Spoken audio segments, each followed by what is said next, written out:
भारतीय संविधान लोकतंत्र के संचालन में एक महत्वपूर्ण स्तंभ के रूप में खड़ा है, जिसमें एक उदारवादी और समाजवादी राज्य को रेखांकित करने वाले सिद्धांतों को अपनाया गया है। पहले अध्याय में छात्रों को द इंडियन कॉन्स्टिट्यूशन के मूलभूत विचारों से परिचित कराया गया है। इस अध्याय का उद्देश्य जटिल संवैधानिक सिद्धांतों को स्पष्ट करना है, अमूर्त अवधारणाओं को भरोसेमंद अनुभवों में बदलना है, जो युवा होते दिमागों के साथ भारत के भविष्य को तय करने में महत्वपूर्ण साबित होंगे।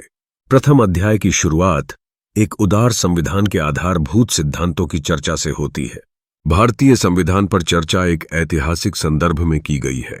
ऐसा इस स्पष्ट उद्देश्य से किया गया है कि छात्र हमारे उपनिवेश विरोधी संघर्ष के भारतीय लोकतंत्र पर पड़ने वाले व्यापक प्रभाव से अवगत हों कि कैसे उपनिवेश विरोधी संघर्ष ने भारतीय लोकतंत्र की वर्तमान आकृति को कैसे गढ़ा।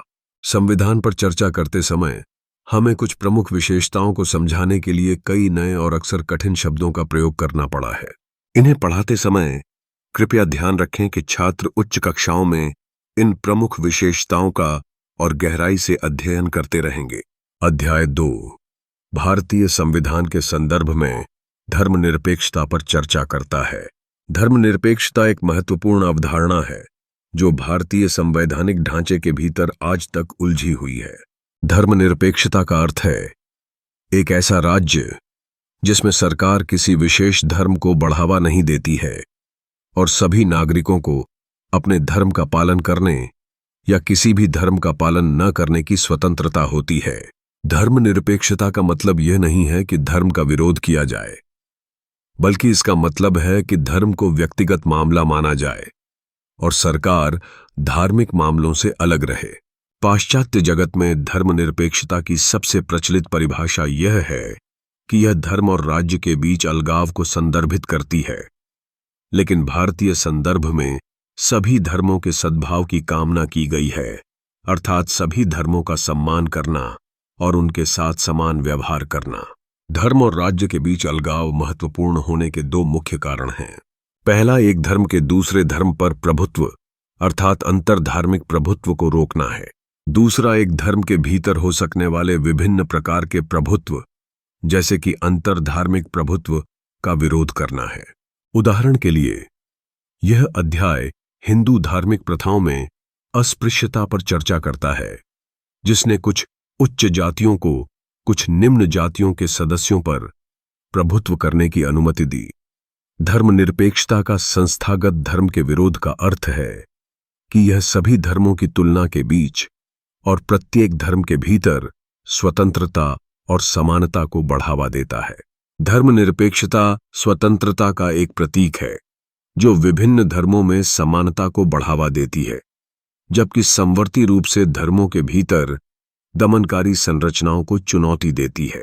भारतीय धर्मनिरपेक्षता न केवल व्यक्तिगत धार्मिक स्वतंत्रता की रक्षा करता है, बल्कि धर्मों के भीतर सुधार को भी सक्षम बनाता है।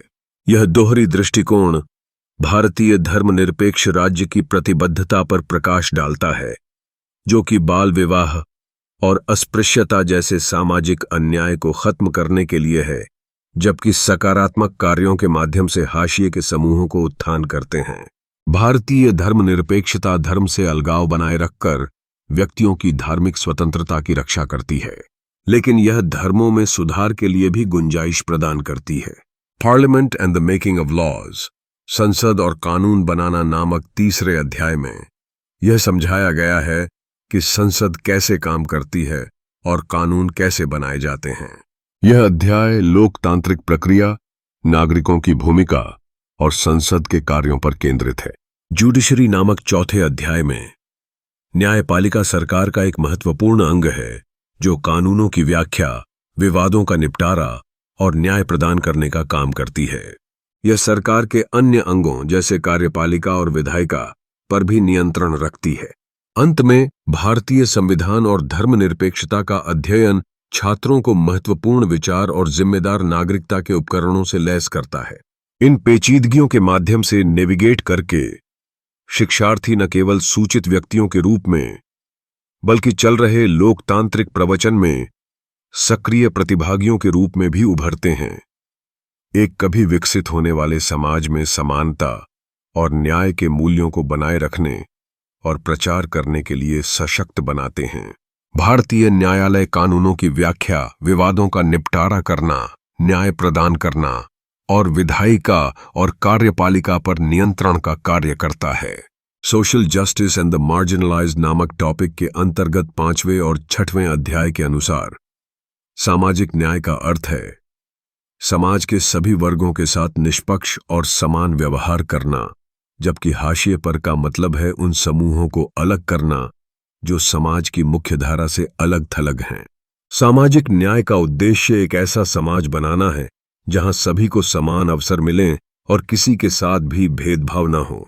Economic presence of the government के अंतर्गत 7वें और 8वें अध्याय के अनुसार सरकार की आर्थिक उपस्थिति का मतलब है कि सरकार अर्थव्यवस्था में विभिन्न तरीकों से जन कल्याण का कार्य करती है, जैसे कि जन कल्याण हेतु सार्वजनिक नीतियां बनाना, लोक कल्याण हेतु पेंशन, छात्रवृत्ति, जीवन निर्वाह मजदूरी देना, लोक सेवा में नियुक्ति देना और प्रशासनिक नियंत्रण करना, सार्वजनिक व्यय करना और विनियमन स्थापित करना। यह उपस्थिति बाजार की विफलता को ठीक करने, सामाजिक कल्याण को बढ़ावा देने और आर्थिक विकास को प्रोत्साहित करने के लिए आवश्यक है। Thanks and subscribe the channel.